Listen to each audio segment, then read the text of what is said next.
60 secondes expat. L'actu de la mobilité internationale. Préparé et présenté par Jeanne.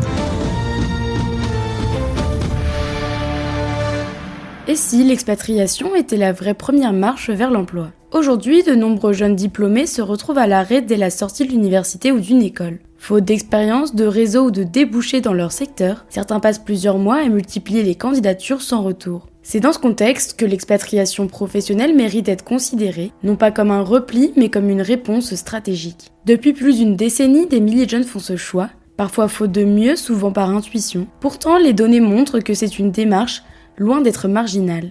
Selon Campus France, près de 25 000 jeunes Français partent chaque année travailler ou faire un VIE à l'étranger. Et parmi eux, plus de la moitié estiment que cette expérience a directement accéléré leur carrière à leur retour. Certains pays comme la Corée du Sud, les Émirats Arabes Unis ou la Thaïlande ont mis en place des programmes bien rodés pour accueillir de jeunes professionnels étrangers. Visa simplifié, billets d'avion pris en charge, assurance santé, logement fourni. L'enseignement de l'anglais, l'hôtellerie, le numérique ou encore la logistique font partie des secteurs les plus accessibles. Ces programmes ne demandent pas forcément d'expérience préalable, mais de la motivation, de la rigueur et une capacité d'adaptation. À cela s'ajoutent des dispositifs français comme le volontariat international en entreprise, VIE, qui permet à des diplômés de 18 à 28 ans de partir entre 6 et 24 mois dans une entreprise française basée à l'étranger. En 2023, c'est environ 11 000 jeunes qui ont été envoyés dans plus de 130 pays, souvent avec un contrat rémunéré et un accompagnement logistique. Une première expérience internationale qui ouvre de nombreuses portes dans les grands groupes comme dans les PME.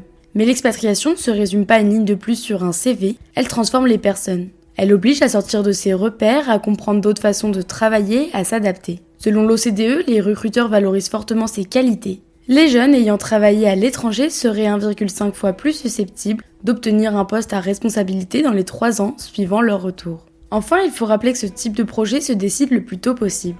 La période qui suit immédiatement la fin des études est souvent la plus propice à une expatriation souple. Moins d'engagements familiaux, plus de flexibilité et une certaine disponibilité psychologique à l'aventure. Ce n'est pas un modèle universel, mais c'est une opportunité bien plus concrète qu'on ne le croit. Et ceux qui l'ont fait ne regrettent pas, ceux qui hésitent devraient y réfléchir sérieusement.